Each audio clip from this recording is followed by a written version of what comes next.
The ground shook with a fury that seemed to tear the world apart. In an instant, the medieval city was swallowed by chaos. Stone towers crumbled like sandcastles, homes collapsed into clouds of dust, and the air filled with the cries of those trapped beneath the rubble.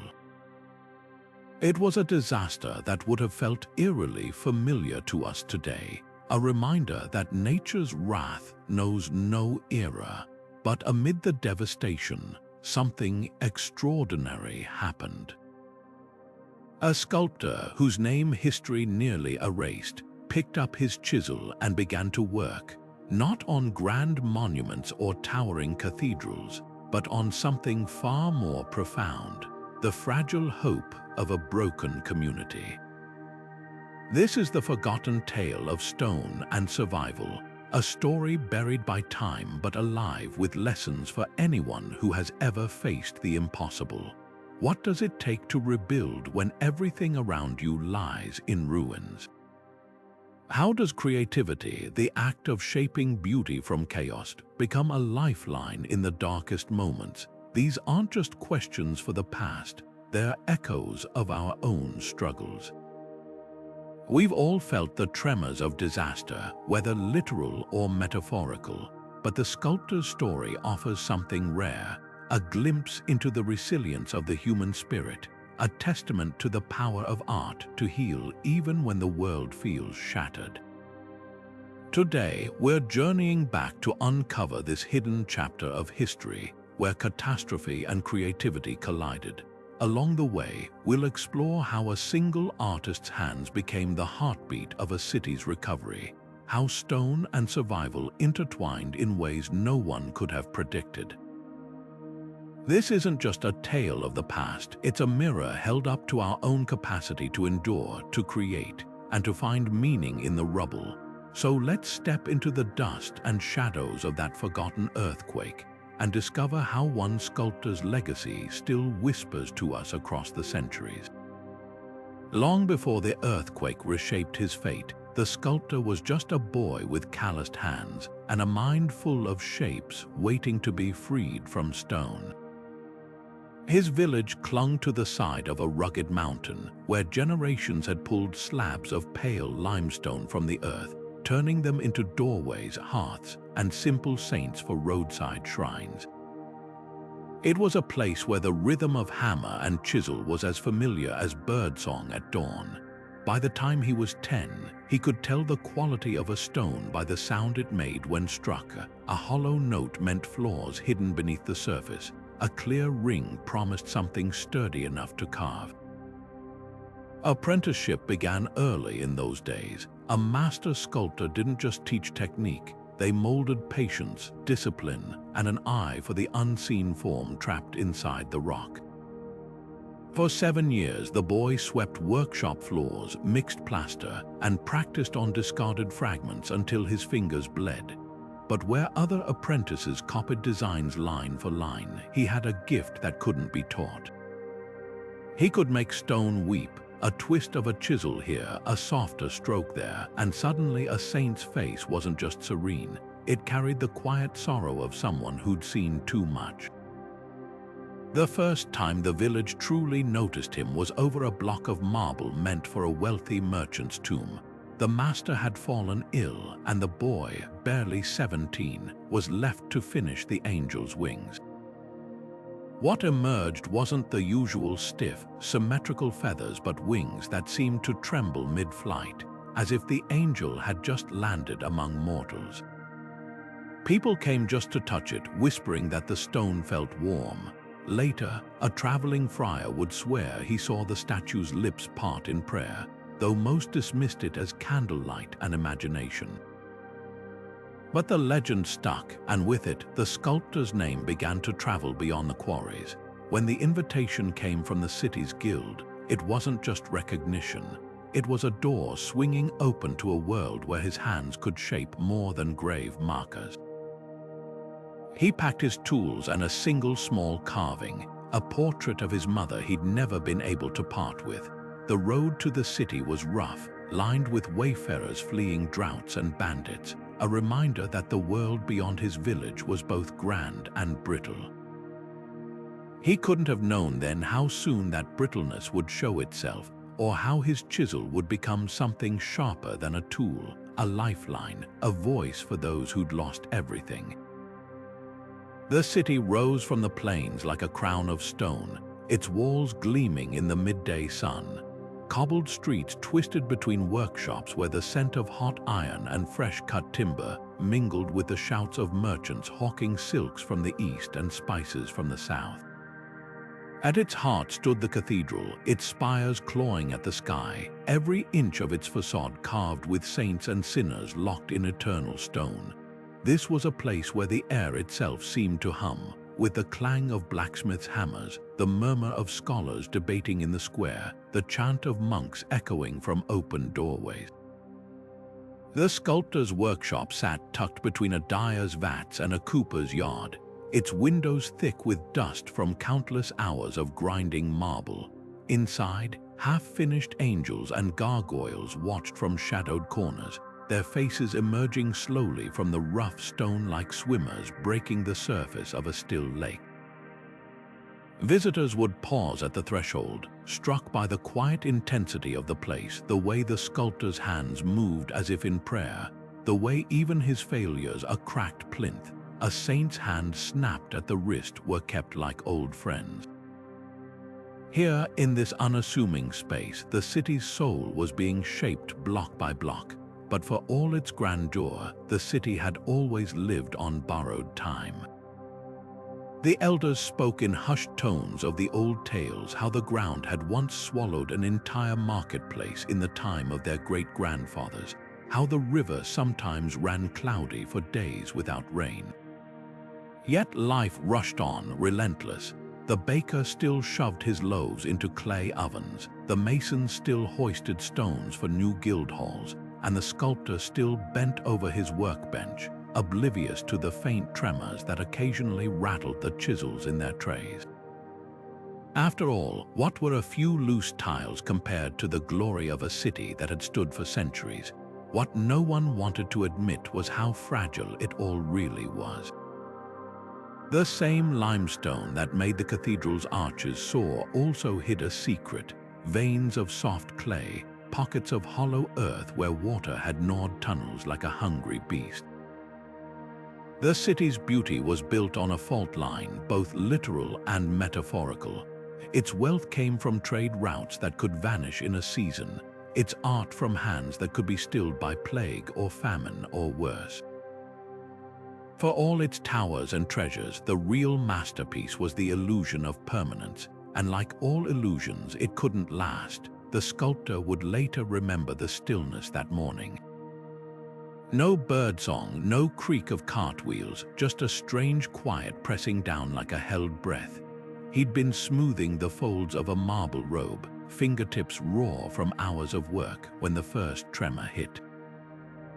It wasn't the shake that terrified him, it was the sound. A groan, deep and ancient, as if the earth itself were waking from a long sleep. Then the world tore itself apart. The signs were there, if only anyone had known how to read them. Weeks before the earthquake, dogs howled through the night in chorus, their voices sharp with alarm. Rats fled the city in droves, streaming through the sewers like a dark river in reverse. Even the birds abandoned their roosts in the bell towers, leaving the dawn strangely silent.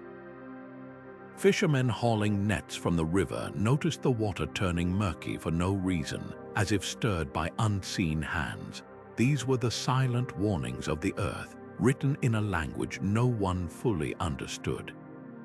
At first, people explained it away. The priest chalked it up to demons tempting the faithful, ordering extra prayers to ward off evil.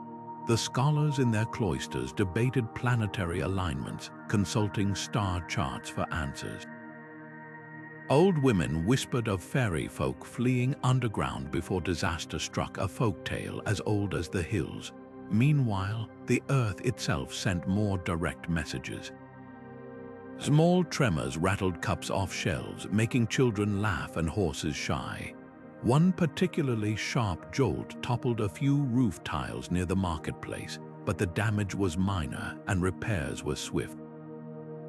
Life carried on. The city's chronicles tell of one moment that should have been a wake-up call. A monk, known for his meticulous records of weather and strange occurrences, wrote of a well in the monastery courtyard that suddenly ran dry overnight. When lowered into the shaft with a torch, a lay brother reported the walls were damp with water that hadn't been there before, water that reeked of sulfur like the breath of hell itself. The abbot dismissed it as a trick of the light and ordered the well blessed. No one thought to connect it to the faint, almost imperceptible vibrations that had been humming through the cobblestones for days. Today, we recognize these clues for what they were: nature's early warning system, the strange animal behavior, creatures sensitive to infrasound waves from shifting tectonic plates. The sulfurous well water, gases released by fractures deep underground. Even the minor tremors were foreshocks, the Earth's way of clearing its throat before the real cry. But in an age before seismographs, before the very concept of plate tectonics, these signs were filtered through the only lenses people had: faith, folklore, and the fragile certainty that the ground beneath their feet would never betray them. The tragedy wasn't just the earthquake itself, it was the missed chance to prepare. Hindsight makes the warning seem obvious, but in a world where every unexplained event was either an act of God or the work of spirits, the truth was impossible to see until it was too late. By the time the first real shockwave hit, the city was already doomed, not just by the force of the quake, but by the weight of human assumption. The earth had whispered its intentions in 100 ways. No one had listened. The first tremor hit just as the sculptor was running his thumb along the curve of a half-finished angel's wing, a gentle vibration, like the purr of some enormous beast stirring beneath the city. Then came the sound, not the crash of falling masonry, not yet, but something far worse, a deep, grinding roar as if the bones of the earth were splintering. The workshop's wooden beams shrieked overhead, and before he could react, the back wall split open like rotten fruit, sunlight bleeding through the cracks. Outside, the world had turned to madness. The cobblestones rippled as if they were liquid, sending merchant stalls cartwheeling through the air. A fountain in the square exploded upward, its marble nymphs shattered mid-dance. People ran in circles, their screams drowned by the thunder of collapsing buildings. One man clutched a child to his chest, only to vanish as the street beneath them yawned open, swallowing them whole. The air thickened with dust and the acrid stench of burning thatch, fires sparked by overturned hearths already racing through the tinder-dry rooftops. Back in the workshop, the sculptor crouched beneath his worktable as the world disintegrated around him. His life's work, the delicate hands of saints, the laughing faces of cherubs, smashed to the floor in an avalanche of marble fragments. A block of limestone meant for the bishop's tomb toppled, crushing his tool chest with a sound like 100 bells clanging at once. The irony was unbearable. These sculptures were meant to outlast him by centuries, to carry his name into eternity. Now they lay in ruins, their beauty as fragile as the lives outside.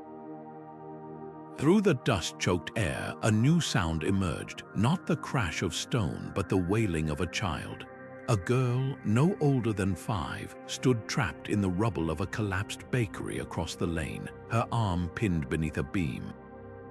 Without thinking, the sculptor crawled through the wreckage, his hands bleeding from broken glass and splintered wood. He didn't see a stranger in that moment. He saw the little sister he'd lost to fever years ago, the one whose face he still carved secretly on the backs of altarpieces where no one would notice. As he pried the beam loose with raw fingers, something shifted in him too.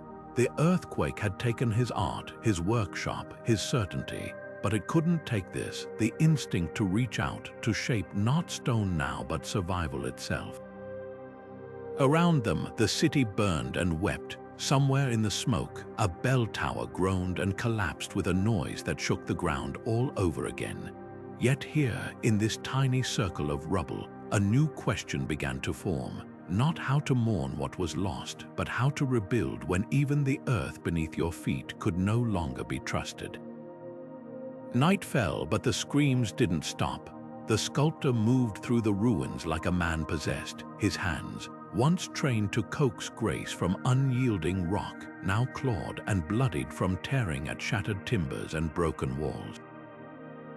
He wasn't alone. Survivors formed ragged chains, passing buckets of water to douse fires or chunks of debris to clear paths. A baker, his apron still dusted with flour, used a wooden peel to lever stones off a buried family. A nun cradled a dying woman in the shadow of her own collapsed convent, singing hymns between sobs. The air tasted of ash and iron, and every breath felt like swallowing broken glass. The sculptor's knowledge of stone became an unexpected weapon against the chaos. Where others saw only rubble, he recognized patterns the way cracked masonry often left hollow pockets beneath, how a slanting slab could signal a void where someone might be trapped. He directed rescuers to listen for tapping, to press their ears against fractures in the wreckage. Once he halted a group about to shift a collapsed wall, sensing the instability in its tilt. Minutes later, they found a child curled beneath it, alive because the weight had settled into an arch over her. These small victories were the only light in the darkness. But not all hands were helping. Looters darted through the smoke, snatching silver candlesticks from crushed altars or prying rings from the fingers of the dead. A merchant stabbed a neighbor over a sack of grain near the marketplace, his face twisted into something unrecognizable. The sculptor watched a boy no older than 12 drag a wounded man by the ankles to steal his boots, and in that moment, the earthquake felt less destructive than the hunger in the child's eyes.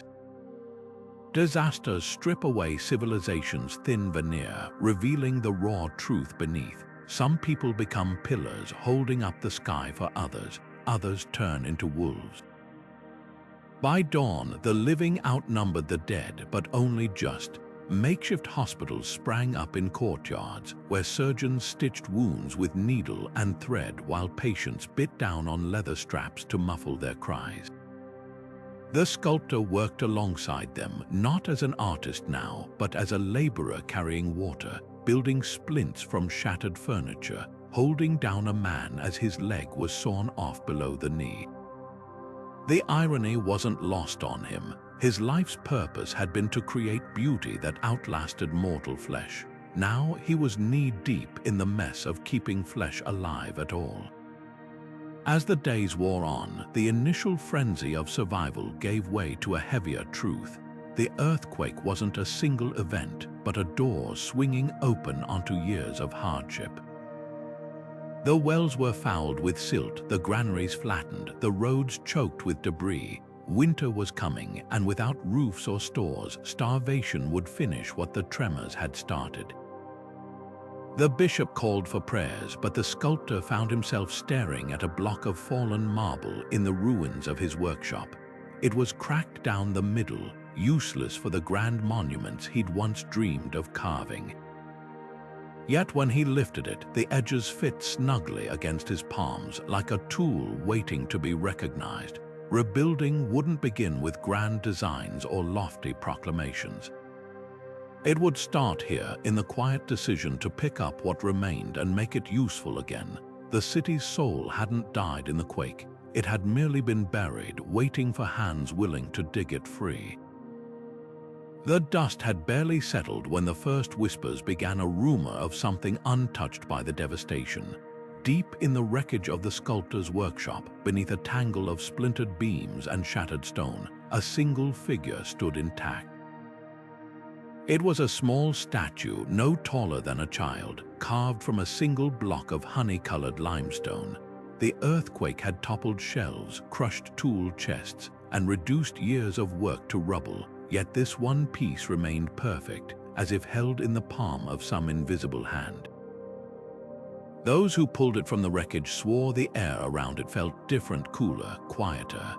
The sculpture depicted a woman, her head bowed not in defeat but in quiet concentration, her hands cradling a broken slab like a puzzle waiting to be solved. Her face carried neither the exaggerated sorrow of mourning figures nor the empty serenity of saints. Instead, there was something startlingly human in her expression, a quiet determination, the kind that emerges not in spite of pain, but because of it. The townspeople called her the Mender, though no one could say if the sculptor had ever given her a name. How had she survived? Some claimed divine protection, a miracle to guide the broken city forward. Others pointed to the craftsmanship. The statue's base was slightly concave, allowing it to rock with the tremors rather than resist them. The sculptor himself would later admit it was likely dumb luck, the way the debris had fallen around it, creating a pocket of safety. But in the weeks that followed, none of that mattered. What mattered was the way people began leaving offerings at her feet, a scrap of bread saved from their meager rations, a child's wooden toy, a handful of wildflowers tied with a ribbon. The Mender became a silent witness to their grief and their grit, a reminder that beauty could persist even in the wreckage. Art historians would later debate her origins. Was she a discarded practice piece, something the sculptor had carved in a moment of frustration? Or had she always been meant for this role, a secret masterpiece waiting for the right moment to be revealed? The truth may never be known, but in a city where every church altar lay in ruins and every monument had crumbled, this small, unassuming figure became something far greater than the sum of her stone. She was proof that creation could outlast destruction, that hands trained to shape beauty could also learn to mend what was broken. The sculptor, kneeling in the debris of his old life, found himself studying her with new eyes. Before the quake, his art had been about permanence, carving legacies into stone. Now he understood the deeper truth. Real resilience wasn't about being unbreakable. It was about holding your shape even when the world shook you to your core. As the first winter winds howled through the gaps in the city's shattered walls, he reached for his chisel, not to carve grand monuments this time, but to shape the smaller, quieter things that would help his people survive. A replacement hinge for a broken door, a mortar and pestle for grinding what little grain they had, and yes, eventually, new sculptures, ones that didn't shy away from the cracks but made them part of the design. The Mender still stands today in the city's rebuilt square, her limestone worn smooth by centuries of touch. Visitors often miss her at first, overshadowed by the grand cathedral and its glittering stained glass. But those who pause to look close, who trace the faint scars where the earthquake's debris grazed her shoulder, understand why she endures.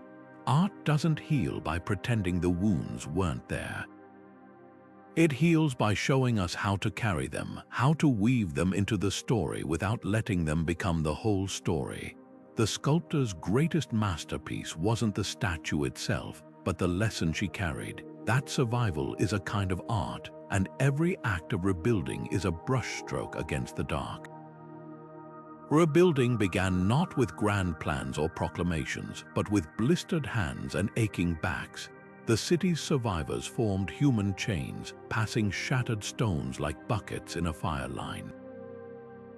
What couldn't be salvaged was piled into makeshift barricades against looters or ground into gravel for new foundations. The sculptor, once celebrated for delicate altar pieces, now marked dangerous cracks in leaning walls with red chalk, his artist's eye repurposed to judge which structures could bear weight and which would doom anyone who stepped inside. Practicality ruled those early days, but artistry crept back in unexpected ways. When the Guildhall's new lintel required a central support, the sculptor carved it into the shape of an oak tree, its roots twisting down the pillar like fingers gripping stone, a silent promise that this city would hold fast. His designs married strength and symbolism, arches reinforced with interlocking patterns inspired by woven baskets, gutters disguised as coiled serpents to channel rainwater away from fragile walls. Even the rubble found new life. Broken statues became cornerstones, their shattered faces turned inward as if keeping watch over the rebuilt city's bones. The greatest innovation emerged from observing nature. After noting how reeds by the river bent but didn't break in storms, the sculptor convinced masons to layer flexible willow branches between courses of stone, a primitive shock absorber centuries before modern seismic engineering.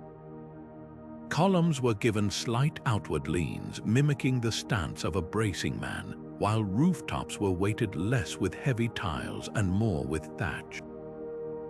These weren't just technical fixes, they were acts of humility, acknowledging that the earth could never be conquered, only adapted to. Compare this to today's solutions: steel skeletons flexing within concrete shells, computer-modeled sway tolerances, glass engineered to shatter into harmless crumbs. The principles remain startlingly similar: bend rather than resist, distribute force rather than defy it. What medieval builders grasped through trial and terror, modern engineers quantify with algorithms, but both arrive at the same truth. Disaster strips away pretense, revealing what actually works. Perhaps that's why catastrophe so often sparks creativity. When the old rules crumble, imagination becomes survival's sharpest tool. The sculptor's post-quake carvings bore little resemblance to his earlier work, less polished, more urgent, their chisel marks left visible like scars. A baptismal font showed Mary not in serene prayer but mid-stride, robes swirling as she carried water to the wounded. A new market cross depicted Saint Christopher not calmly bearing Christ across a river, but straining against a current, his face a portrait of exhausted determination. These weren't decorations, they were mirrors held up to a rebuilding people saying, "I see you." In the years that followed, travelers would remark on the city's strange beauty, how its rebuilt towers stood slightly asymmetrical, how its saints seemed to lean into the wind. No one called it perfect, but perfection had never been the point. Resilience was, and resilience, as the sculptor had learned, wasn't about erasing the cracks. It was about making them part of the design. The sculptor's fingerprints were everywhere in the reborn city, not just in the statues that dotted its squares, but in the very bones of its architecture. Take the Chapel of the Fractured Saint, its facade carved with deliberate asymmetry, columns slightly off-center, arches unevenly spaced as if frozen mid-tremor. At first glance, it looked like damage left unrepaired, but lean closer and the genius revealed itself. Those flaws acted as stress points, allowing the structure to shift without shattering during aftershocks. The sculptor had turned vulnerability into strategy, proving that beauty and resilience weren't opposites but partners. His most enduring innovation sat hidden in plain sight: the interlocking keystones of the new Guildhall's arcade. Instead of traditional smooth curves, each arch bore jagged, puzzle piece edges that fit together like clenched fingers.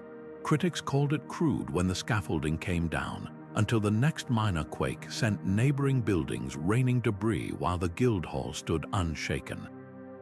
The technique spread faster than wildfire. Masons across the region began mimicking the style, dubbing it earthbone masonry. Even now, centuries later, you can spot it in the countryside's oldest surviving bridges, their stones still gripping each other like old friends weathering a storm. But the sculptor's true legacy wasn't just in how buildings stood, it was in what they said. The rebuilt city gates, for instance, featured reliefs of the earthquake survivors not as victims but as builders. A woman cradled a cracked column like a child, her chisel repairing the break. A blacksmith's hammer struck an anvil that doubled as a foundation stone. These weren't decorations, they were declarations. For the first time, ordinary people saw themselves immortalized in stone, not as idealized saints or nobles, but as they were, calloused, determined, imperfect. It sparked a quiet revolution in medieval art, where craftsmanship began celebrating the hands that made it, not just the patrons who paid for it. His reputation shifted as radically as the city's skyline. Once known merely as a skilled pair of hands, he became the man architects summoned when foundations proved treacherous.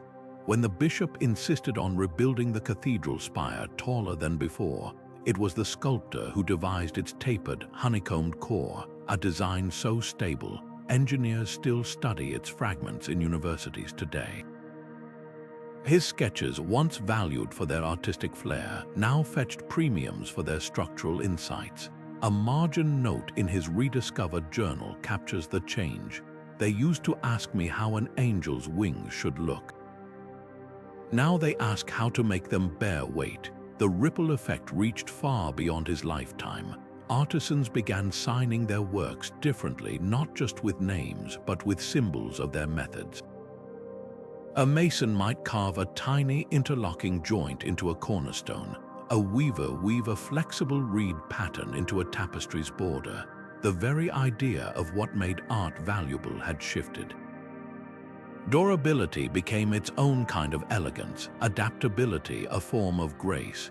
You can trace the lineage straight through history, from the earthquake's aftermath to the flying buttresses of Gothic cathedrals, all the way to modern seismic, retrofitted museums where art and architecture share the same flexible spine. Yet for all his influence, the sculptor's later works carried a haunting humility. His final known piece, a small oak door in the abbey's cloister, showed birds building nests from broken twigs.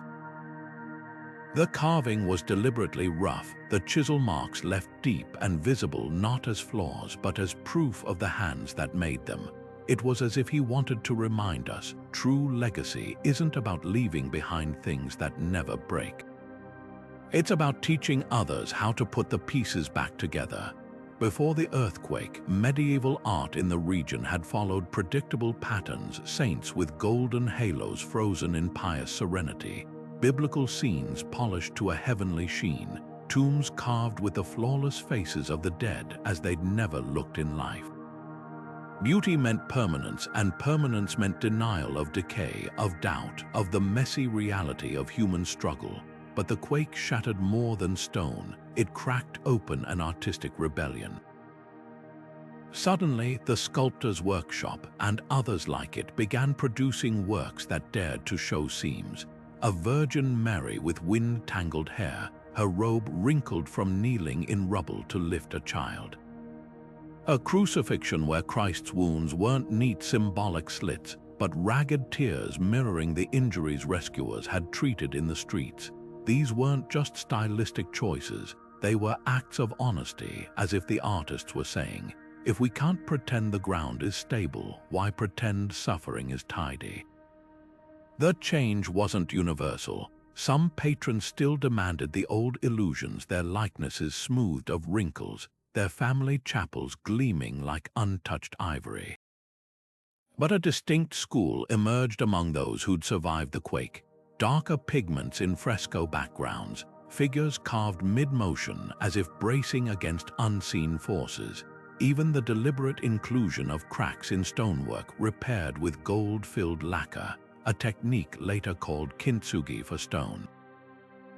Where pre-quake art had aimed for heaven, post-quake art reached for something more complex, a heaven that had felt the tremors too. Compare this to other disaster-born art movements. After the Black Death swept Europe, frescoes suddenly teemed with dancing skeletons and withering flowers, not just as morbid decoration, but as a way to process collective grief. When volcanic ash buried Pompeii, the survivors' mosaics shifted from proud battle scenes to tender domestic moments, as if to preserve what was most fragile. Even in modern times, Hiroshima's origami cranes or New York's tribute in light after 9/11 show the same pattern. Catastrophe doesn't just destroy art, it demands new forms of it. The medieval sculptor's Mender statue fits this lineage perfectly, an unbroken figure surrounded by breaks, embodying resilience without denying ruin. Yet for all its power, this artistic shift remained curiously local. While Gothic architecture spread across Europe, the earthquake style stayed largely confined to the region, its innovations treated more as practical adaptations than high art. Perhaps the world wasn't ready for beauty that acknowledged fragility, or perhaps trauma, by its nature, resists export. You had to have felt the ground move to understand why a saint might be carved with dust still on his robes. Which makes it all the stranger that the sculptor's name faded so completely. We know his works, his techniques, even the way he signed his later pieces with a tiny chisel beside a cracked stone. But his identity lost as if the quake swallowed that too. Maybe it's the fate of art born from disaster. We remember what it healed, not who did the healing. Or maybe there's something fitting in it. A man who taught his city to embrace impermanence, becoming impermanent himself. His legacy isn't in archives, but in the way a repaired wall still stands centuries later. Its scars part of the strength.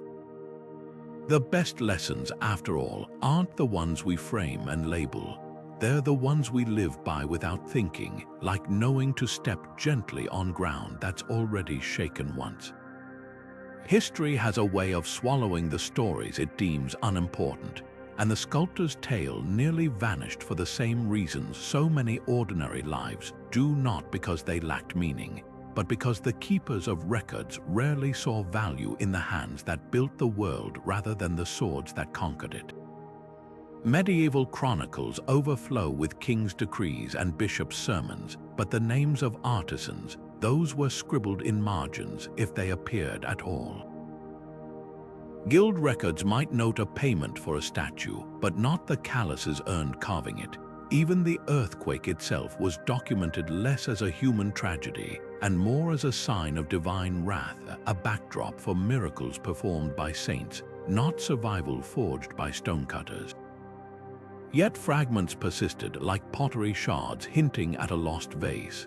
A tavern song from the region, passed down through generations, mentions the chisel that rang when the earth stood still. A faded guild ledger lists an unusual entry, for the mending of souls as well as walls paid in full. Most telling is a single line in a monk's diary, buried between accounts of crop yields and a visiting noble's coat of arms. The carver works still, though his saints now bear the cracks of the living. These weren't histories, they were echoes muted by time but never entirely silenced. Why did the sculptor's story fade? The answer lies in the brutal calculus of medieval memory. Chroniclers wrote for patrons who wanted tales of power and piety, not resilience in the rubble. A cathedral's reconstruction earned praise for the bishop who funded it, not the masons who balanced each stone. Artisans were seen as tools, not authors of history. Their hands shaped the world, but their voices weren't meant to narrate it. Even the Mender statue, now a symbol of the city's rebirth, was later mislabeled as Our Lady of the Quake, her origins attributed to divine inspiration rather than human hands. Modern historians face a paradox when uncovering such stories. The very disasters that erase records, fires, floods, wars, often create the conditions for rediscovery. After the earthquake, the city's frantic rebuilding produced a paper trail of contracts and supply lists normally lost to time. A scribe's casual note about the carver's method for bending walls becomes a clue. A child's doodle in a prayer book showing a man with a chisel standing atop a pile of stones transforms into evidence. These fragments are like the sculptor's own keystones, individually insignificant, but locking together to bear the weight of a forgotten truth. Today, teams armed with spectral imaging and digitized archives are piecing together such hidden histories, not just for this sculptor, but for countless unnamed artisans whose innovations shaped the medieval world. A technique once dismissed as peasant craft is now recognized as early seismic engineering. A folk song's passing reference becomes proof of collective memory. The real revelation isn't just that these stories exist, it's how many still wait beneath layers of vellum and varnish, in the quiet places where history wasn't looking. Perhaps the sculptor's anonymity is itself a lesson. In an age obsessed with individual legacy, his tale reminds us that survival is rarely a solo act. The Mender statue endures not because of whose hands carved her, but because of how many hands she's touched since. The cracks she carries aren't flaws, they're invitations, asking us to fill them with our own stories of resilience. After all, history isn't just what's written in ink. It's what's etched in stone, hummed in work songs, and whispered in the spaces between official records, waiting, like a chisel's edge, to uncover what time tried to bury. The ground surrendered its secrets slowly, reluctantly, as if protecting the sculptor's story one last time.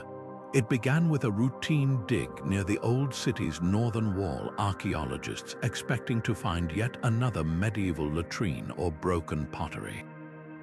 Instead, their trowels scraped against something unexpected, a cache of chisels, their edges still sharp, their wooden handles long rotted away. But what made the team pause wasn't just the tools themselves. It was the tiny mark near each blade's base, a stroke like a lightning bolt crossed with a stonemason's square. The same symbol appeared in that lone monk's diary entry about the carver's method. After centuries of silence, the sculptor's signature had been found. Modern technology turned whispers into shouts. LiDAR scans peeled back layers of dirt without moving a single stone, revealing the outline of a workshop exactly where the guild records had hinted, tucked between the dyer's vats and cooper's yard. Ground-penetrating radar detected hollow spaces beneath collapsed walls, leading to the discovery of a half-carved block of limestone, its surface showing the faintest sketch of a face. Most haunting of all was the carbon-dated hearth ash, still flecked with marble dust from the last fire lit before the quake. These weren't just artifacts, they were frozen moments waiting for someone to press play. The real breakthrough came from an unlikely source, a child's toy. Buried beneath 3 meters of debris, a wooden horse carved in unmistakable style bore the same jagged mane as the sculptor's famous angel wings.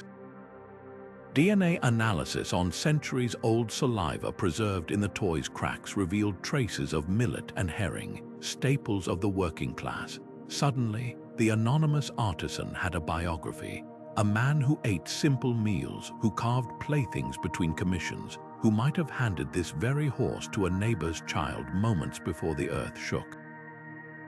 Yet for every answer, the ground offered new riddles. Why were fragments of a shattered sculpture meticulously buried in a pit beneath the workshop, as if given a funeral? What explained the Byzantine coin fused to a crucible, suggesting experiments with foreign metals? And who was the woman whose braided hair, preserved in a tangle of roots near the site, matched the mender's likeness down to the cowlick at her temple? The more clues we uncovered, the clearer it became the sculptor's story wasn't just hidden by time. It was deliberately tucked away like a note slipped between stones, meant to be found only when the world was ready to listen. Today, walking through the excavation site feels like stepping into a half-told dream. You can almost hear the tap of a mallet echoing off the reconstructed walls, smell the tang of wet stone mixed with hearth smoke. But the most profound discovery isn't in the artifacts or the scans. It's in the realization of how much we've missed by only listening for history's loudest voices. The sculptor's tools, his sketches, even his broken rejects whisper a truth we're only beginning to understand. Sometimes the most enduring legacies aren't carved in monuments, but in the quiet spaces between what was saved and what was lost. The sculptor's work after the earthquake was a tapestry of symbols, Each chisel marked a silent language waiting to be deciphered. Broken chains appeared most often not cleanly severed, but frayed at the edges like roots pulled from stubborn soil. Some scholars argue these represented his personal grief, the bonds to his lost workshop and unfinished masterpieces. Others see a bolder statement, the breaking of old ways, the necessity of freeing oneself from traditions that no longer serve. The debate sharpens when you notice where these chains appear never at the feet of saints, but wrapped around the wrists of ordinary figures, as if to say liberation wasn't just divine, it was human work. Then there were the rising figures, carved mid-motion with one foot still tangled in rubble. Unlike classical sculptures that depicted perfect balance, these leaned precariously, their muscles straining in ways that made stone seem alive. A closer look reveals their secret. Each figure's outstretched hand touched another's shoulder or grasped another's wrist, forming an unbroken chain of support. Was this the sculptor's vision of communal hope, a literal depiction of survivors pulling each other from wreckage, or something subtler, an acknowledgement that no one rises alone? The answer might lie in a nearly forgotten detail, the faintest carvings of wings on some figures' ankles, not angelic but ragged, like birds that had fought their way through storms. Symbols transcend time. The broken chain appears in 1,000 forms across cultures, from West African adinkra symbols of freedom to the shattered manacles in abolitionist art. The rising figure echoes in everything from Tibetan sand mandalas swept away by design to modern protest art where crowds lift each other skyward. What makes the sculptor's motifs endure isn't their uniqueness, but their universality. Trauma strips away language, symbols rebuild it. A 14th century survivor touching a chain on a statue's plinth understood it as viscerally as a war refugee today painting broken fences on a mural. Contemporary artists have resurrected these medieval themes with startling relevance. A ceramicist in Lisbon crafts vases from shattered fragments, their seams gilded in homage to the sculptor's repaired walls. A street artist in Mexico City paints crowds where each figure's shadow forms a rising hand, a direct nod to those earthquake-era reliefs. Even in digital art, you'll find the same motifs: pixelated chains dissolving into light, avatars leaning into invisible winds. The sculptor couldn't have imagined a world of screens and concrete, yet his visual language translates perfectly. Because disaster, whether medieval or modern, asks the same questions. What do we cling to? What must we let break? But creating art after trauma isn't just about symbols, it's about survival. Psychologists studying post-disaster artists note a pattern. The act of shaping chaos into form rewires the brain's response to helplessness. The sculptor's later works bear the marks of this alchemy. Where his pre-quake saints floated in serene detachment, his post-quake figures pressed their palms against the stone's surface as if testing its solidity. Their eyes aren't cast heavenward but level with the viewers, meeting the world head-on. Art historians once called this a loss of refinement. Now we recognize it as the opposite, a gaining of honesty. The workshop's excavation uncovered a telling clue. A small clay tablet near the sculptor's hearth, its surface covered in repetitive gouges. At first glance, they seem random, until you realize they match the stress fractures in earthquake-damaged walls. Was this his way of mastering the fear, of tracing the cracks until they became familiar, then beautiful? Modern trauma therapists use similar techniques, having patients draw or sculpt their nightmares until the terror dulls.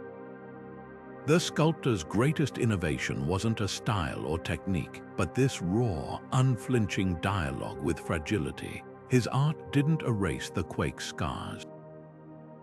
It made them speak. We often think of medieval people as strangers to the concept of mental health, dismissing their understanding of trauma as simplistic or bound by superstition.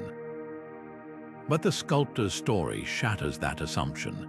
In the wake of the earthquake, his workshop didn't just produce tools or repairs. It became a sanctuary where survivors gathered to watch him work, their silence broken only by the rhythmic tap of mallet on chisel. Something profound was happening in those quiet hours. The act of shaping stone became a mirror for shaping shattered lives.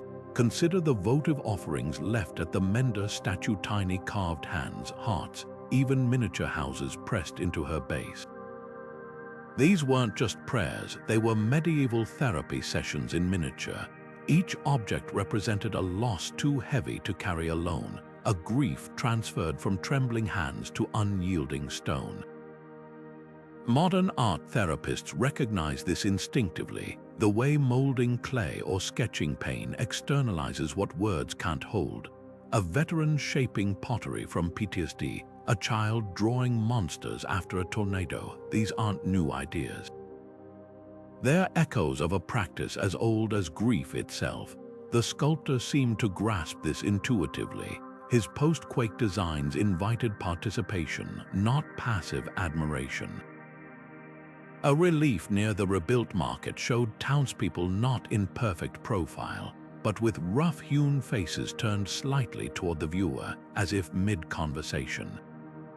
Visitors would touch these figures, their fingers wearing grooves into the stone over generations. Psychologists call this embodied cognition, the physical act of connection forging emotional repair. The same principle guides today's community murals or memorial quilts, where collective creation stitches wounds closed. Yet medieval healing rituals held a wisdom we're still rediscovering. Take the sorrow stones, a small, smooth rock survivors would clutch during memorial processions, later placed in cairns at the city's edge. The weight in the palm, the coolness against skin, these were sensory anchors, centuries before grounding techniques entered clinical practice. The sculptor incorporated similar textures into his later work, niches lined with river-polished pebbles, altars inset with rough crystal. Touch wasn't incidental, it was the point. What separates medieval practices from modern therapy isn't understanding, but language. Where we might diagnose post-traumatic stress, they spoke of melancholia or heavy humors. Where therapists recommend expressive arts, medieval priests prescribed carving penance figures or embroidering votive tapestries. The mechanisms were identical, transforming inner chaos into outward order. Even the mender's cracked surface served a purpose. Pilgrims would trace the fissures with their fingers, a tactile reminder that brokenness could still hold beauty. Today, the sculptor's legacy lives in unexpected places. Art therapists in disaster zones cite his work when encouraging survivors to sculpt their ruined homes, not as they were, but as they might be. Veterans' workshops teach stone carving using his techniques. Finding the rhythm of mallet strikes eases nightmares better than words. And in hospitals worldwide, you'll find variations of his talking walls, surfaces where patients and families scratch messages, leaving marks that say, "I was here." I mattered. The materials have changed: clay for stone, markers for chisels, but the human need remains. Perhaps that's the real lesson humming through the centuries. Healing isn't about erasing trauma, but reshaping our relationship to it. The sculptor didn't carve flawless saints after the quake. He made saints with dust still on their robes, their hands outstretched not in blessing, but in shared effort. That radical honesty, that willingness to say, "This hurt and we're still standing," might be his most enduring gift. After all, the oldest form of therapy isn't talking. It's creating, and sometimes it's simply watching someone else shape stone until you remember how to breathe. The instinct to create beauty from ruin isn't confined to medieval history. It's etched into every modern disaster's aftermath. When a massive earthquake struck Haiti in 2010, the rubble of Port-au-Prince became a canvas for towering murals of women cradling the city like a child, their colors defiant against the gray wreckage. In Christchurch, New Zealand, where tremors toppled Gothic spires in 2011, artists transformed shattered bricks into gap fillers, whimsical mosaics, and sculptures wedged between broken buildings, turning scars into street art. And after Hurricane Katrina flooded New Orleans, survivors painted their stories on abandoned houses, each brushstroke a refusal to let the storm erase their voices. These aren't coincidences, they're proof that across centuries and continents, art remains humanity's first language when words fail. Contemporary artists working in disaster zones echo the medieval sculptor's journey in uncanny ways. Take ceramicist Roberto Lugo, who crafted vases from debris after Puerto Rico's Hurricane Maria, glazing cracks with gold, a direct descendant of the Menda statue's repaired fissures. Or Japanese calligrapher Koji Kakenuma, who dipped his brushes in tsunami mud to write Buddhist sutras on salvaged wood, transforming grief into something sacred. Interviews with these creators reveal a shared revelation. Destruction strips away pretense, leaving only the raw need to make meaning. As Lugo puts it, when everything's gone, you don't ask if you'll create, you ask what you'll create with what's left. Psychologists call this phenomenon post-traumatic growth through artistic expression. Studies of communities after disasters show that collective art projects, whether memorial quilts or mural collaborations, activate the same neural pathways as therapy, fostering resilience by externalizing pain. A child painting her collapsed home isn't just drawing rubble, she's rebuilding it in a form she can control. Modern trauma specialists now prescribe art making alongside counseling, recognizing what medieval survivors knew instinctively: creation is an antidote to helplessness. The Sculptor's Workshop was likely one of the first group therapy spaces, though no one would have named it that at the time. Yet there's a crucial difference between then and now. In the medieval city, art's healing power was discovered through necessity. A chisel was simply the tool at hand. Today, we deploy creativity intentionally in crises. Non-profits like Artolution send teams to refugee camps with paintbrushes and clay. Architects design memory walls where disaster survivors embed personal artifacts into rebuilt structures. These efforts aren't spontaneous, they're strategic, built on centuries of hard-won knowledge about how beauty stitches broken communities back together. The sculptor would recognize the principle, if not the scale. What unites all these moments from the 14th century to the 21st is the refusal to let disaster have the last word. When Mexico City's 7.1 magnitude quake toppled buildings in 2017, volunteers formed human chains to pass books from a collapsed library, salvaging stories from the wreckage. Later, artists bound those salvaged pages into sculptures shaped like seismic waves, marrying destruction and creation in a single gesture. It's the same alchemy the medieval sculptor achieved when he carved hope from limestone, not denying the quake's power, but answering it with something equally enduring. Resilience doesn't wear a historical costume, whether expressed in stone or street art, through mallet strokes or spray paint. It's a constant hum beneath humanity's noise. The tools evolve, the mediums shift, but the impulse remains to kneel in the debris, pick up what remains, and begin again. Perhaps that's why the sculptor's story feels so familiar 7 centuries later. He wasn't just rebuilding a city, he was mapping a survival instinct we're still learning to name. The earth beneath the medieval city didn't simply shake, it unleashed a violence born from forces far older than human history. To understand why the ground tore itself apart that day, we must journey deep beneath the surface, where colossal slabs of the planet's crust grind against one another like restless giants. This region sat atop a fault line where 2 tectonic plates, fragments of Earth's fractured shell, clashed in slow motion. Over centuries, stress built invisibly as the plates stuck together, their edges locking like stubborn fingers. When the tension finally overcame friction, the earth recoiled with enough force to hurl stone towers sideways. Seismologists studying sediment layers estimate the quake reached a magnitude between 6.8 and 7.2, comparable to the devastating Haiti earthquake of 2010, or half the power of the infamous Lisbon disaster of 1755. What made this quake particularly destructive wasn't just its strength, but the shallow depth of its epicenter. Unlike deep tremors that dissipate energy before reaching the surface, this rupture originated barely 5 miles underground, transferring nearly all its fury upward. Modern seismic maps reveal why the city bore the brunt. The fault ran directly beneath its limestone foundations, a rock that amplifies shock waves like a drumskin.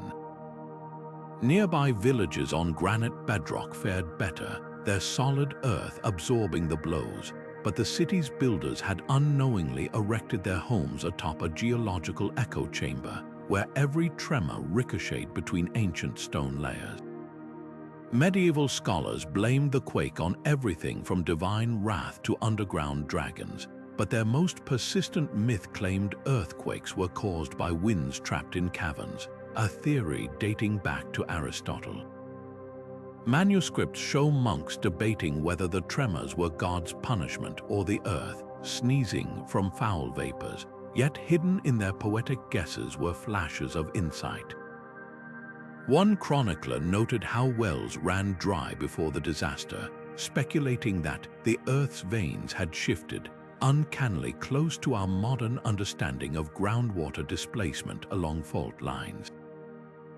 Another observed that animals fled the city beforehand, their instincts detecting infrasound waves humans couldn't perceive. Compare this to Lisbon's quake 4 centuries later, where survivors blamed the disaster on everything from Freemasons to comet strikes. The key difference: by 1755, scientists had begun systematically mapping aftershocks and liquefaction patterns, laying groundwork for modern seismology.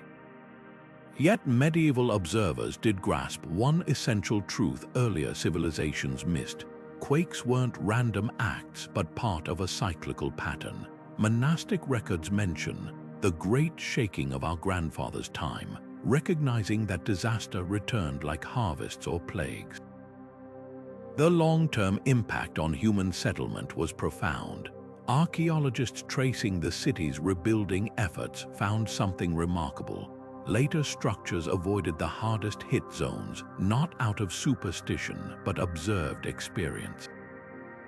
Streets were rerouted away from visible fault scars, and new wells were dug upstream of ancient fissures that had poisoned water supplies. This wasn't medieval guesswork, it was proto-urban planning shaped by collective trauma. Similar adaptations appear in earthquake-prone regions worldwide, from the angled pillars of Japanese temples to the flexible adobe homes of the Andes. Today's engineers still study the city's ruins for lessons. The few buildings that partially survived did so thanks to unintentional seismic adaptations, irregular masonry patterns that dissipated energy, timber reinforcements acting as shock absorbers. Even the way lime mortar's slight flexibility allowed walls to sway rather than snap. These accidental innovations mirror modern base isolation techniques, where buildings rest on sliding bearings to ride out quakes. The medieval city's rubble holds a paradox. Its destruction taught humanity how to build stronger, how to read the Earth's warnings, and ultimately, how to coexist with the planet's restless power. The medieval city's survivors didn't just rebuild. They reimagined the very bones of their home, crafting solutions so ingenious they still baffle engineers today. Take the cathedral's new bell tower, its base deliberately wider than its peak, tapering upward like a candle flame. This wasn't an aesthetic choice, it was calculated genius. The design shifted the structure's center of gravity downward, allowing it to sway without toppling, a principle modern skyscrapers mimic with their massive counterweights. Even more remarkable were the hidden innovations, iron rods threaded through masonry like stitches, not to hold stones rigid, but to let them shift slightly before settling back into place. These weren't crude attempts at stability, they were the birth of seismic engineering centuries before the term existed. Not every experiment succeeded.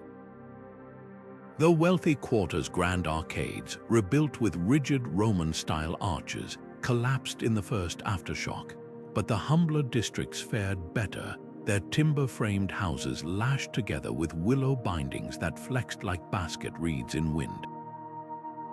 The real masterstroke came from an unnamed mason who noticed how olive trees weathered storms, their roots gripping loose soil in a net of tiny fibers. His solution, embedding woven root like tendrils of iron into rebuilt foundations, creating a flexible mesh that kept walls standing when the ground shook. Modern engineers call this soil reinforcement, but the mason would have simply called it learning from the land. The most haunting lesson came from the failures. A guildhall's ornate facade, carved from flawless marble, shattered because its columns were too evenly spaced. Each tremor found identical weak points.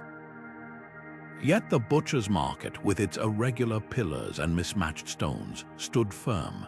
Chaos, it turned out, could be a design feature.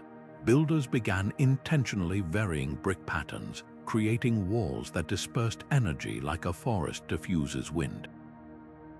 Today's earthquake-resistant buildings use similar, disordered heterogeneity, a fancy term for what medieval artisans discovered through trial and rubble. What's truly humbling is how these innovations emerged without blueprints or calculations. The anonymous engineers worked by feel and folklore, their knowledge passed down in guild songs and workshop rhymes. A stonemason's chant about the stone that sings before it falls likely described listening for stress fractures, a technique now taught in geology labs. Their rules of thumb were based on centuries of collective observation, encoded in traditions we're only now decoding. When a 21st century engineer in Nepal saved villages by reviving medieval stepped well designs to stabilize hillsides, they weren't being nostalgic, they were tapping into an ancient intelligence.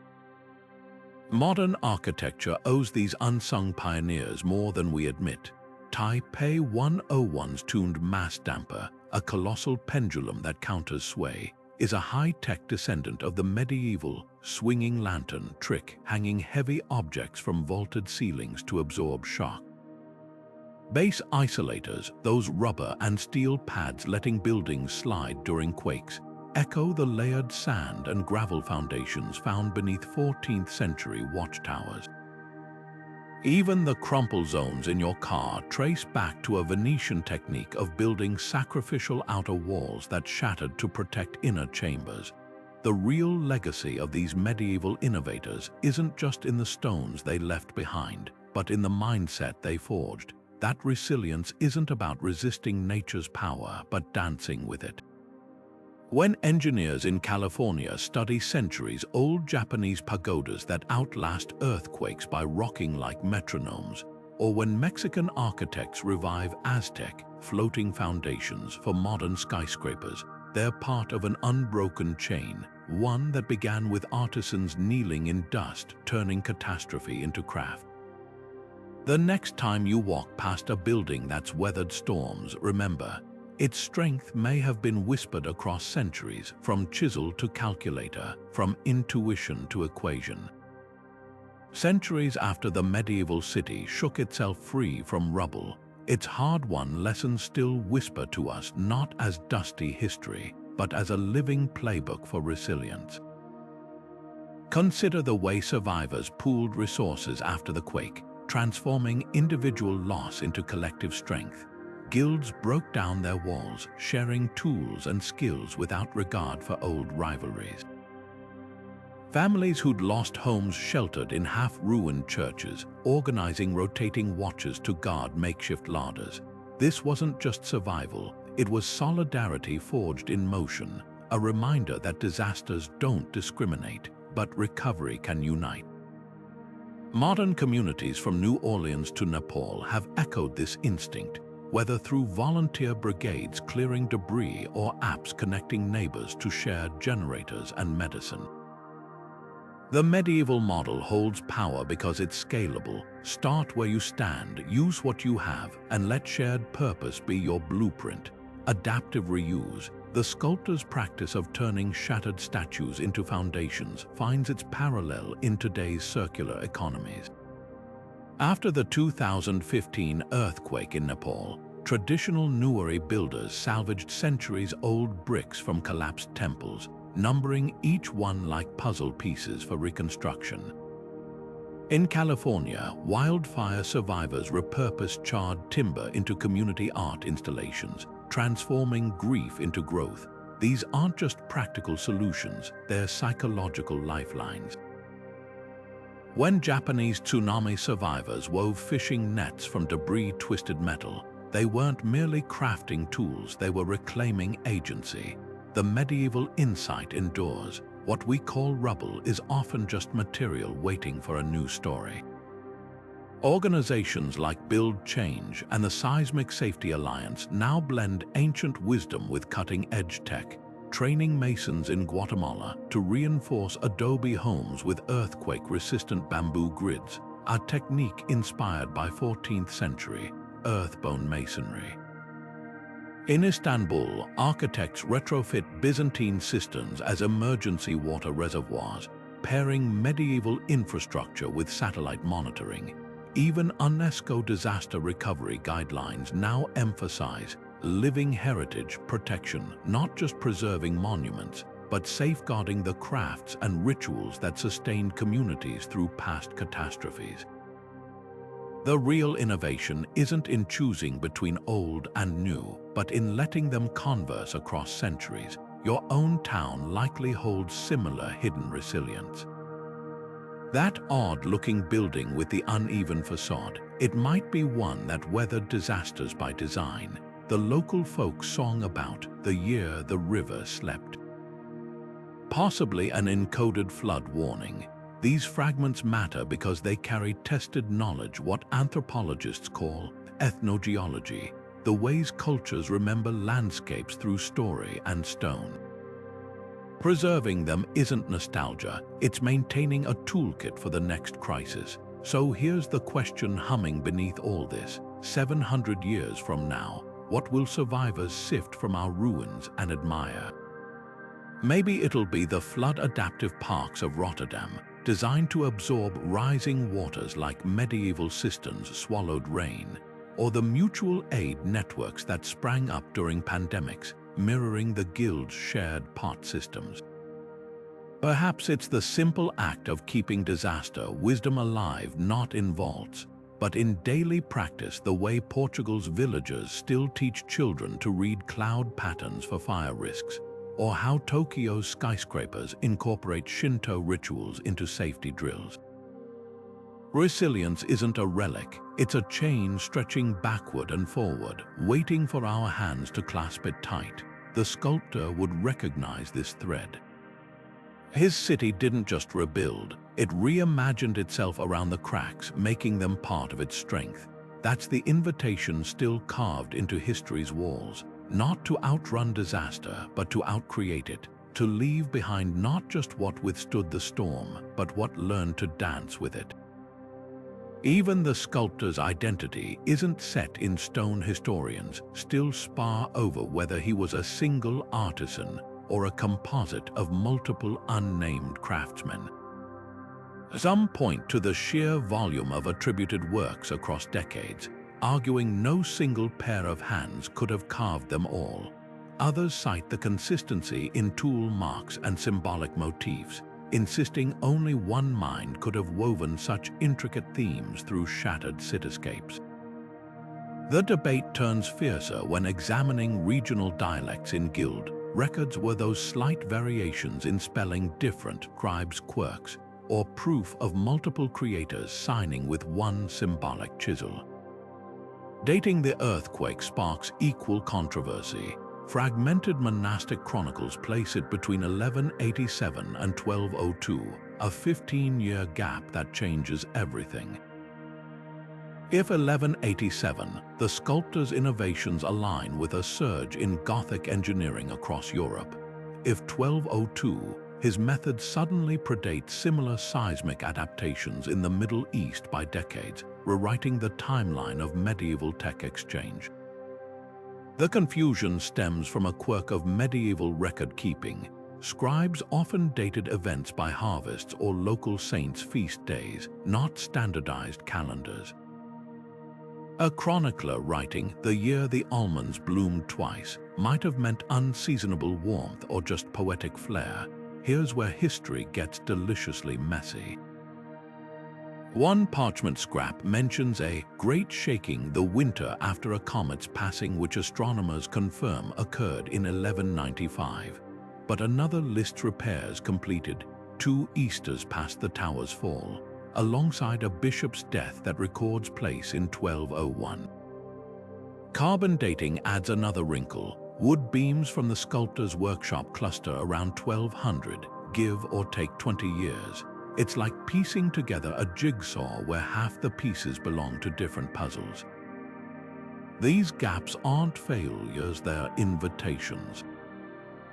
Would you side with the lone genius theorists who see the sculptor as a Da Vinci-like figure revolutionizing his craft?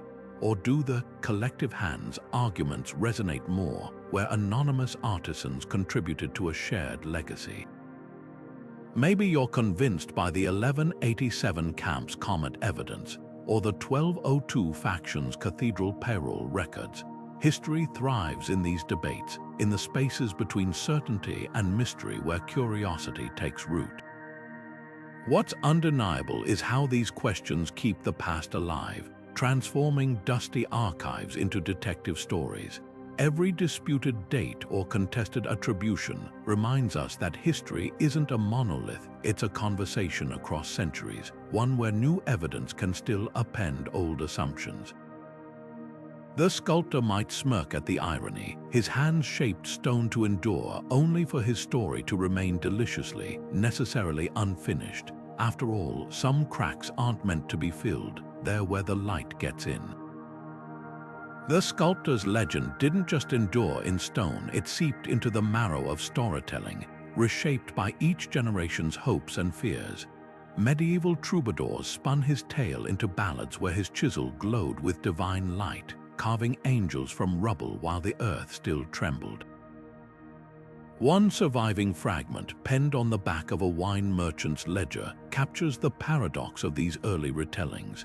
His hands were bloody, his saints were cracked, yet the broken city sang them back. The lyrics blur fact and myth, turning survival into something bordering on sacrament. Playwrights of the Renaissance took even greater liberties, staging the earthquake as moral allegory. In a 1592 comedy performed for Venetian merchants, the sculptor became Martino the Marvelous, a trickster who outwitted the devil by rebuilding walls with enchanted mortar. The real grit of survival, the splintered bones, the stench of gangrene in makeshift hospitals was scrubbed clean for audiences who wanted catharsis, not trauma. Yet hidden beneath the slapstick was a kernel of truth. Disaster strips away pretense, revealing who we truly are. Modern filmmakers swung the pendulum to the opposite extreme. A 2012 art house film depicted the sculptor as a gaunt madman, his workshop littered with grotesque half-finished figures screaming in stone. The camera lingered on his bleeding fingertips as he carved not saints, but twisted self-portraits, a stark metaphor for artistic obsession. Historians bristled at the inaccuracies. The real sculptor's tools showed meticulous care, not frenzied stabs, but the portrayal tapped into a darker truth. Creativity born from catastrophe isn't always pretty. The most poignant reinterpretation might be a puppet theater tradition from the sculptor's own region. Every anniversary of the quake, villagers stage a play using marionettes carved from salvaged wood. The sculptor's puppet has no face, just a smooth oval where each audience member is meant to project their own struggles. When the puppet lifts its chisel to repair a shattered puppet city, children in the crowd rush forward to place tiny stones in its path, becoming part of the story. Here, finally, is the tale's essence. Resilience isn't a solo act, but a chorus. What unites these versions, from the sentimental to the savage, is the insistence that the sculptor's real medium wasn't limestone, but human endurance. The details warp with each retelling, yet the core remains, hands moving when all seems lost, finding shape in the shapeless. Perhaps that's why the story refuses to fade. Every era needs its menders, whether they wield chisels, pens, or cameras. And every retelling, no matter how flawed, is another stone added to the foundation they began. The sculptor's story survived through fragile threads, a crumbling manuscript here, a weathered stone there. But for every tale pulled from the wreckage of time, countless others vanish like breath on glass. Right now, in quiet archives and forgotten attics, medieval histories are dissolving into dust. Ink fades, parchment crumbles, and entire chapters of human experience slip away before we even know their names. Protecting these fragile records isn't just about preserving the past, it's about safeguarding the raw materials of resilience for generations yet to face their own quakes, literal or metaphorical. Consider the Benedictine monks of Mont Saint-Michel, who spent decades transcribing earthquake survival techniques onto vellum, only for half their manuscripts to rot in a flooded cellar. Or the Syrian archivists who smuggled medieval medical texts through war zones in potato sacks, knowing those pages held cures modern medicine had forgotten. These aren't just acts of conservation, they're revolutions waiting to happen. When Oxford's Bodleian Library digitized a water-damaged ledger from the Sculptors Guild, researchers found marginal sketches of his seismic innovations, designs that inspired earthquake-resistant housing in Nepal centuries later. One fragile page saved in time became a lifeline across continents and eras. You don't need a PhD to join this rescue mission. Local historical societies are drowning in uncatalogued diaries, builders' receipts, even shopping lists that reveal how ordinary people weathered disasters. A teenager in Bruges recently uncovered a 14th century baker's account book in her grandmother's attic.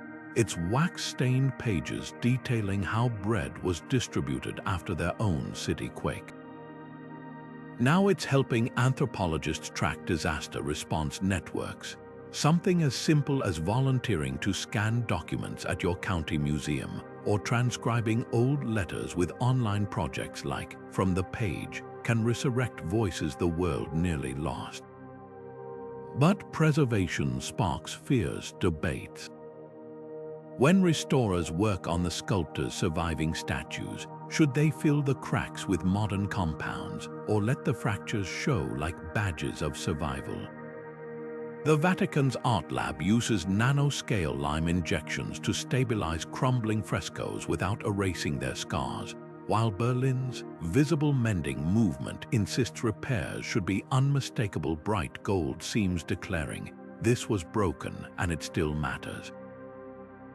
There's no perfect answer, only the urgent truth that every choice we make about the past shapes what future generations will learn from it.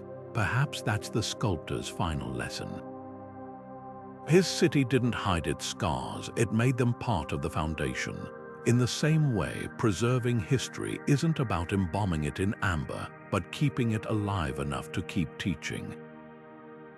Whether through a donated hour digitizing records, a shared family document, or supporting museums that let cracks show, we all become part of the chain, not just remembering survival, but ensuring its tools stay sharp for when they're needed next.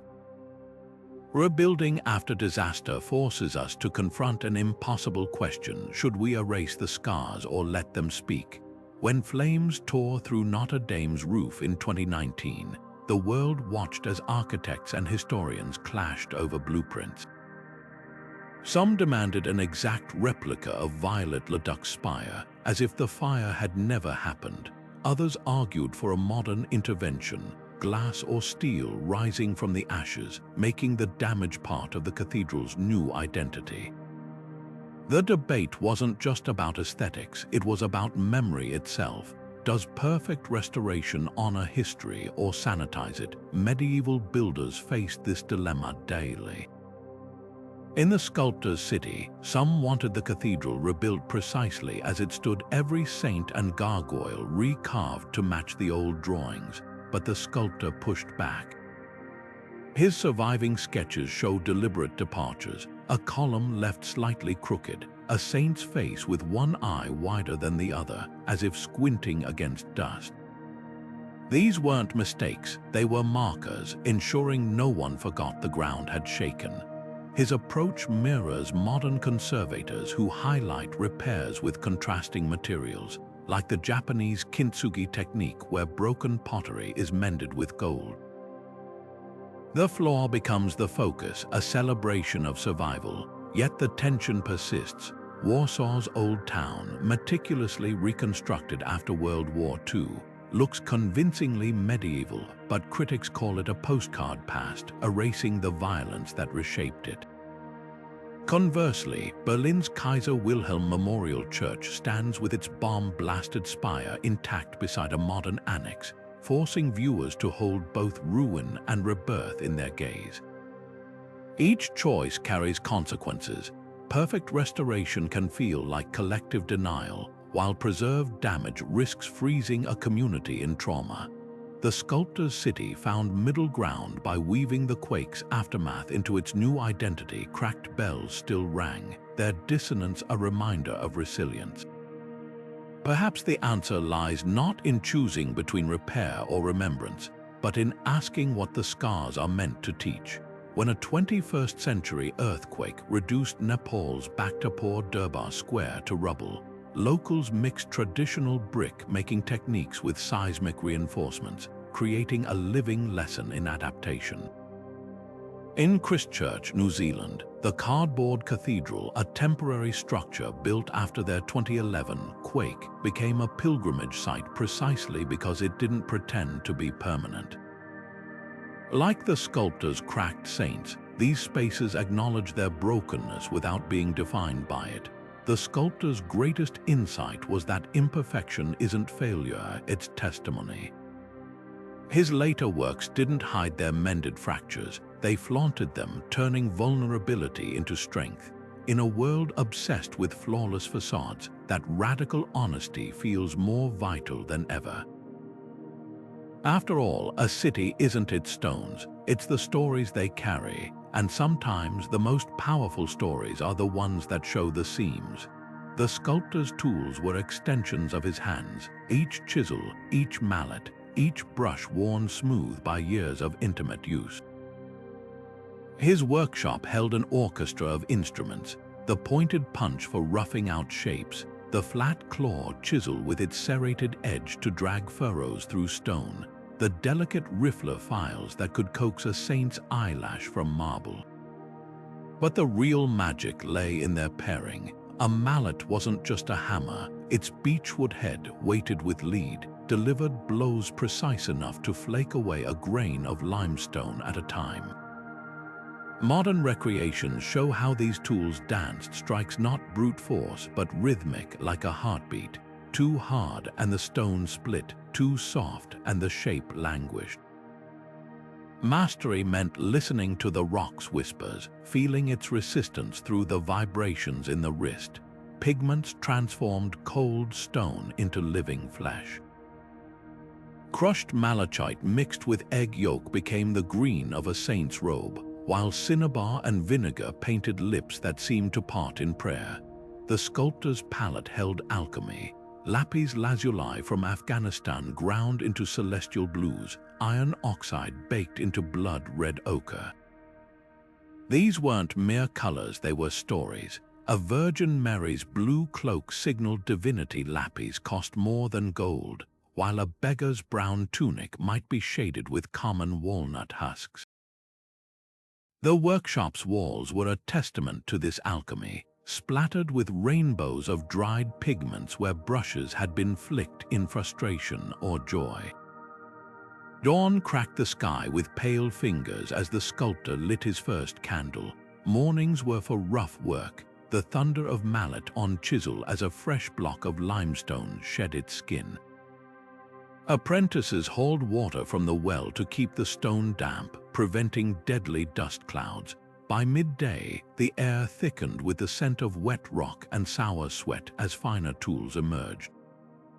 A toothed chisel textured drapery folds, its jagged edge creating shadows before a single pigment touched the surface. The sculptor's hands moved by muscle memory, but his eyes never rested checking angles against a wooden maquette, adjusting for how light would fall through a cathedral window years hence. Let's carve a leaf, simple yet revealing. First, the point chisel attacks the block at 45 degrees, knocking off corners like a woodcutter limbing a tree. Next, the flat chisel planes the surface until it's smooth as still water. Now the veiner, narrow as a blade of grass, incises the central stem with a push stroke never dragging, which risks splintering the stone. Finally, the roundel lifts tiny domes along the edges, mimicking nature's imperfections. What seems like hours of labor yields a palm-sized ivy leaf, its veins catching the light just so. Multiply this by 10,000 strokes, and you begin to grasp the staggering patience behind a single altar piece. As candlelight replaced the sun, the workshop transformed. Shadows deepened the hollows of half-carved faces, making saints seem to breathe in the flicker. This was when the sculptor's finest touches happened, a thumbnail scrape to soften a cheekbone, a boar's hair brush dipped in vinegar to etch wrinkles into a brow. Night work was risky, a slip could ruin weeks of labor but necessary. Daylight was for the body of the work, darkness was for its soul. The tools haven't changed as much as we pretend. Modern pneumatic hammers and diamond bits are faster, yes, but the principles remain. Stone speaks to those who listen, and every masterpiece is just a mountain of tiny, deliberate choices. Next time you see a medieval statue, don't just marvel at its beauty. Count the unseen strikes, each one a decision, a correction, a leap of faith that the next blow would reveal something worthy of eternity. History often carves women out of the stone record, assuming the chisel was solely a man's tool. But parchment scraps and guild ledgers tell a different story, one where women's hands shaped medieval art alongside men's. Take the case of Sabine von Steinbach, documented in Strasbourg's cathedral archives as a master sculptor in the 13th century, who trained under her father and later oversaw apprentices of her own. Or the enigmatic Magistra Margareta, whose signed reliefs in a Bavarian chapel show a distinct style, softer drapery folds, more expressive hands, that art historians now recognize as a feminine counterpoint to the era's muscular saints. These weren't anomalies, they were part of a hidden tradition. Evidence lingers in the margins. A stained glass window in Chartres depicts a woman carving a gargoyle, her workshop bustling with female assistants. Tax records from York list Isotta the stonecutter paying guild fees alongside male masons. Even the tools tell tales. A set of miniature chisels excavated near Cologne, their handles worn to fit smaller hands, now displayed as silent testimony to workshops where women's labor was routine but rarely celebrated. The real question isn't whether women sculpted. It's why we've erased them from the narrative when their fingerprints are everywhere. Consider the Weeping Madonna of Bruges, a limestone virgin whose tears pool so realistically, legend claims they refill each Easter. Stylistic analysis reveals techniques atypical for male sculptors of the period: the delicate undercutting of eyelids, the way the robe's pleats mimic layered linen rather than rigid stone. No artist's name survives, but the clues whisper. This could be the work of a woman who knew how fabric draped on a living body, not just how muscles strained in male-modeled sketches. Perhaps she trained in a convent scriptorium where nuns carved ivory miniatures before transferring skills to grander scales. Or maybe she was a mason's daughter, her talent dismissed as helping until her mastery outshone her brothers. The gaps in records distort our view like a funhouse mirror. When chroniclers labeled artworks simply "from the workshop of Master Heinrich," they erased the contributions of wives, daughters, and female apprentices who likely perfected details while history credited only the male guild head. Even today, museums often attribute unsigned works to men by default, a bias that rewrites the past with every plaque. The Sculptor's City was no exception. Its rebuilt cathedral features hundreds of anonymous grotesques and saints, any of which could bear the mark of a woman's tool. What's lost when we assume creativity has a gender? Entire schools of technique, nuances of perspective, whole chapters of human ingenuity. The medieval artisan's world wasn't a monolith, it was a mosaic, and women's hands held half the tesserae. Their absence from the record says less about history's realities and more about who held the chisel and the pen. Take a moment to picture something with me, not the grand cathedral or the towering monument, but the small, quiet mark you might leave behind. A single handprint in clay, a story scribbled in the margins of a notebook, a garden planted where the soil seemed too stubborn to bloom. Centuries from now, long after we're gone, what fragment of ourselves might whisper to strangers, saying, "I was here and this mattered"? This isn't just hypothetical. That sculptor we've been following, he never set out to become a legend. He was just a man with calloused hands and a block of limestone, trying to make sense of a broken world. Yet 700 years later, we're still piecing together his story, still learning from the way he turned rubble into resilience. So here's a challenge for you. If you could create one thing meant to outlast you, not as a monument to ego, but as a gift to the future, what would it be? A song, a recipe, a mural on a crumbling wall. I've seen viewers share breathtaking answers like the teacher who stitches her students' handwritten poems into a quilt, or the carpenter carving tiny libraries into fallen tree trunks. One of you even mailed in a jar of memory seeds, each labeled with a story about what bloomed from your hardest years. These aren't just projects, they're promises, proof that creativity isn't a luxury for calm times, but a lifeline in chaos. And if you've made something like this, big or small, I'd love to feature it in a future video. Tag your stories with #EnduringThreads or drop them in the comments. Let's build a gallery of hope together. Because here's the secret the sculptor knew. Legacy isn't about permanence, it's about intention. That cracked angel in his workshop, it survived not because it was flawless, but because it was true. So whether you're sketching on a napkin or planting a tree whose shade you'll never sit under, remember the future isn't just something we inherit. It's something we stitch together, one stubborn, beautiful act at a time. Now, as we wrap up this journey through dust and stone, I'll leave you with a question that's been humming in my bones since we started. What will your hands make tomorrow that might, against all odds, outlast the quakes?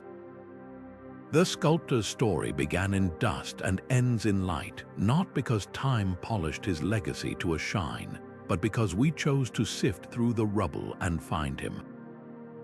Think of that for a moment. 7 centuries ago, a man knelt in the wreckage of his life, shaping hope from shattered stone, never imagining his hands would become a bridge between worlds. His journey from oblivion to rediscovery isn't just history, it's a mirror. How many other names have we lost? How many quiet acts of courage lie buried beneath the weight of grander narratives? Here's what the earthquake taught us and what the sculptor's chisel etched into the bones of his city. Art doesn't just reflect resilience, it architects it. When survivors traced the cracks in the mender's statue, they weren't admiring craftsmanship. They were rehearsing survival, learning to see their own fractures as part of a larger design. That alchemy, turning pain into something that outlasts it, isn't medieval. It's human. You'll find it in the quilts stitched by freed slaves, in the murals painted on bombed buildings in Kiev, in the protest songs hummed by generations refusing to be silenced. The materials change, but the instinct remains: create or crumble. History's fragility is its fiercest lesson. The sculptor's name nearly vanished because parchment crumbles and ink fades, but also because we assume greatness shouts. It doesn't. Often it whispers in the marginal notes of ledgers, in the blisters on forgotten tools, in the way a child's toy survived when cathedrals fell. That's why digging up these stories matters. They're proof that resilience isn't the exception, it's the quiet rule. For every famous inventor, there's a medieval mason who devised the perfect arch under the weight of collapse. For every celebrated leader, there's a nun who turned her convent's ruins into a hospital. Heroes don't always wear crowns, sometimes they wear stone dust and blisters. If the sculptor could speak across the centuries, perhaps he'd say what his last unfinished carving seems to whisper: stone cracks, but spirit endures. Not as platitude, but as battle cry. Look around your own city, that odd-looking building with mismatched bricks, probably rebuilt after some long-forgotten disaster. The folk song your grandmother hums might carry survival advice from a flood 200 years ago. These fragments are everywhere, waiting for someone to listen. So here's my challenge to you: be the one who listens. Visit your local archive and ask about the names buried in old repair bills. Run your fingers over the odd keystone in that alleyway wall, the one that doesn't match the others. Every town has its version of the mender statue, its unsung sculptor, and if you uncover their story, share it. Tag it with #FoundTheMender so we can stitch these hidden histories into something unbreakable. Because here's the secret the past keeps trying to tell us: the future isn't built by those who erase scars, but by those who turn them into compasses. 700 years from now, when they sift through our wreckage, literal or metaphorical, may they find proof that we too knew how to mend, not perfectly, but enough to say we were here, we broke, and we chose to build something beautiful from the pieces.